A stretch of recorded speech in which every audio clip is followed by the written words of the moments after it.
Guys, I just got through building an engine, and in the process I thought I might do a video that's long overdue, which is just show you how to adjust valves. And obviously this motor's not in your vehicle, but it's Kawasaki 750 or Brute, either one, but I can at least show you the procedure. The first thing you would do, I would take my spark plugs out so that your cylinders aren't under compression or anything, make it easier to stay on top dead center, make it easier to turn.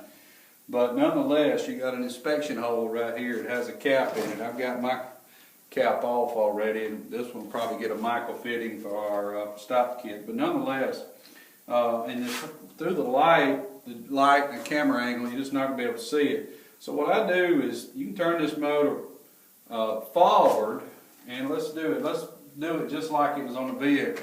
Because you can be turning it and not know what stroke you're on. Now, so let's pretend we're in the vehicle.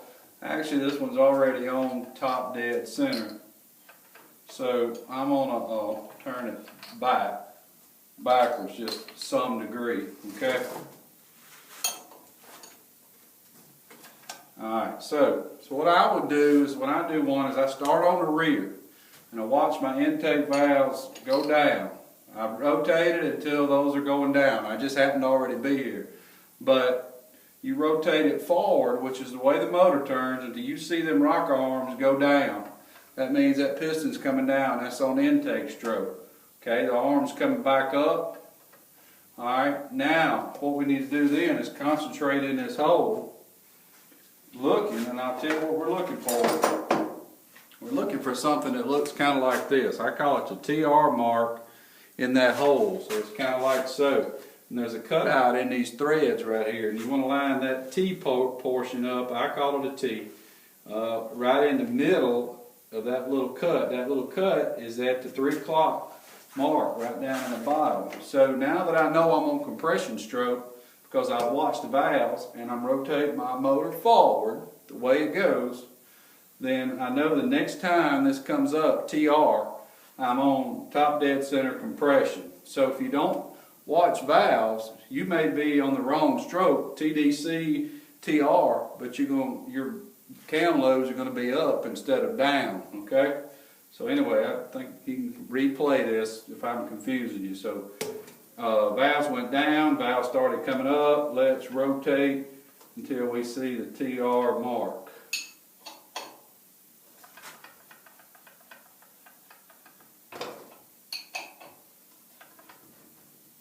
And there it is. There's our TR mark.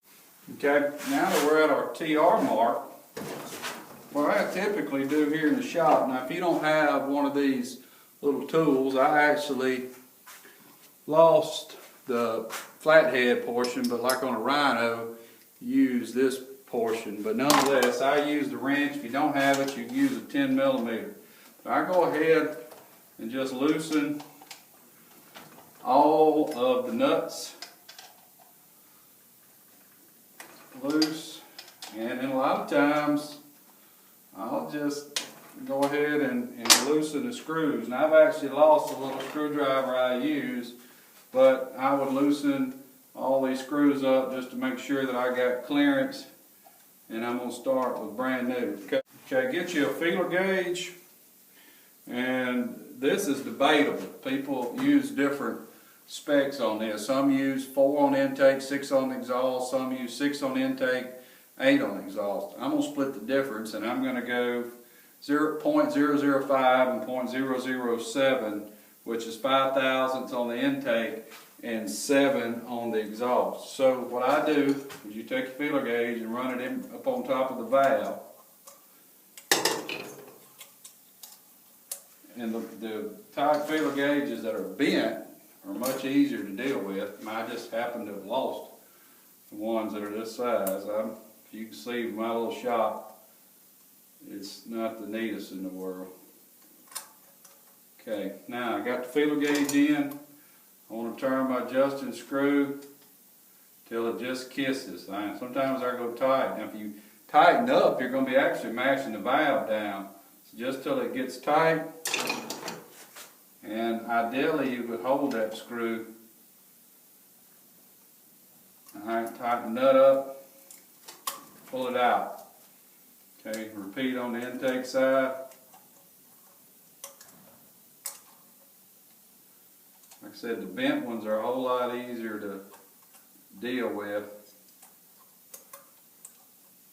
And that's actually why I go ahead and turn that all the way up, so it's easier to get up underneath there. Okay. Alright, feel a little tension. You see me rotating back and forth. Okay. Run that nut down by hand. And move that, got a little tight. I can feel it when it's a little too hard to get out. You might, that's what the beauty of tightening this up, holding it. Let's try that.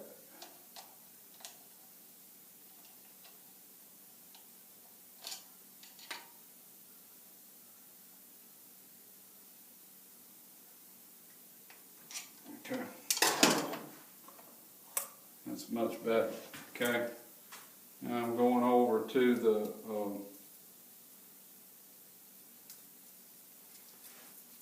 seven for the exhaust and basically repeating. Same operation. And again, that's why I loosen them up a lot, so it'd be easier to get in. Okay, it's a lot harder, believe it or not. I make mistakes, and it's a lot harder to do when you're under the pressure, knowing this camera's on. I don't really look this goofy when I'm, well, I do look that goofy, but I mean not awkward when I'm just doing it by myself.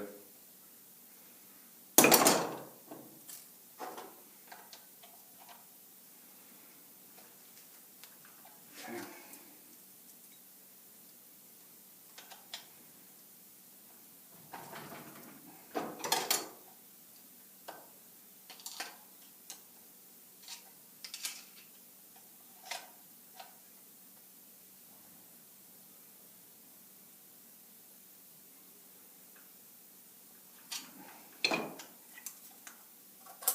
Okay, that one done, last one, and I'll show you how we rotate the engine. There'll be no need in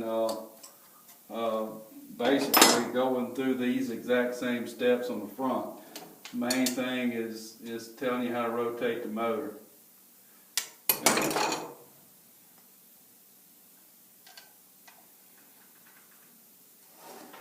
If it feels very hard to get out, then you want to do it again. If it's too loose, you might want to get them again, okay?